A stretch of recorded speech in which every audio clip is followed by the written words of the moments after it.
भूपेंद्र हुड्डा के ऊपर आज 7 मुकदमे हैं। मैं समझ नहीं पा रहा कि सरकार कार्रवाई क्यों नहीं कर रही। भ्रष्टाचार के मामले हैं।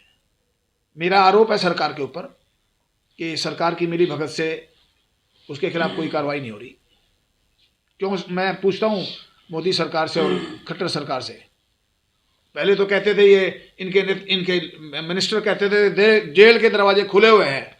अब वो जेल के दरवाजे कहाँ खुले हुए हैं? अभी उसने भी कहा था कि हमने जेल तैयार कर दिए हैं, अनिल विज ने, गृह मंत्री ने, लेकिन ऐसी कोई बात नहीं हो रही।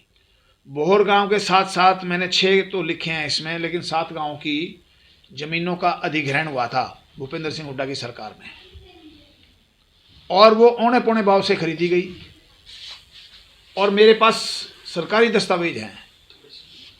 वो आगे 17 लाख में तो खरीदी और 70 लाख में बेची। उसमें बड़ा भारी घपला हुआ है और बिल्डरों को भी बेची गई वो जमीन। ये कभी हुआ नहीं कि सरकार जमीन खरीद के प्राइवेट बिल्डरों को बेचे। इस पे सुप्रीम कोर्ट का एक बड़ा स्ट्रक्चर है, बहुत बड़ा, सरकार के खिलाफ।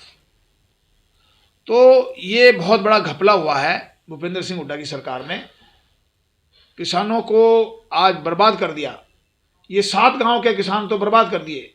बोहर, गड़ी भोर, माजरा, नौनंद, बलियाना, पैरावर, खेड़ीसाद और कलावड़।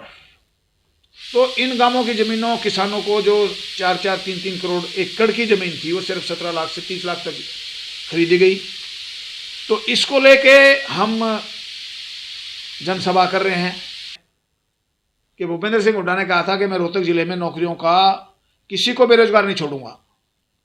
और आज हालत ये हुई कि 65,000 नौकरियां भूपेंद्र सिंह के राज में, जिनमें 20,000 नौकरियां के इंटरव्यू भी हो चुके थे, लेकिन ना तो वो लगाए जो 20,000 इंटरव्यू हो चुके थे, उनका तो सिर्फ उन्होंने नेट पे डालना था। लोग अपने आप कोर्ट से जीत के ज्वाइन करते हैं। लेकिन ये इस इलाके के साथ और हरियाणा के लोगों के साथ भूपेंद्र सिंह हुड्डा ने बहुत अन्याय किया है। जिनके घर के अंदर दीवे जलने थे, जिनकी उसके बाद लोगों की शादियां भी होती हैं और 10 बातें होती हैं, सब कुछ उन्होंने मलियामेट कर दिया। देश का आज़ाद हुआ है, ये परिवार 18 बार चुनाव जीता है, 5 बार लगातार चुनाव, 1 बार हारा था। उसके अलावा ये 18 बार जीते हैं, लेकिन इलाके के लिए कुछ नहीं किया इन्होंने। मैं ये बात लोगों को बताना चाहता हूँ, और मैं इसलिए बताना चाहता हूँ ताकि लोग भी जागृत हो जाएं।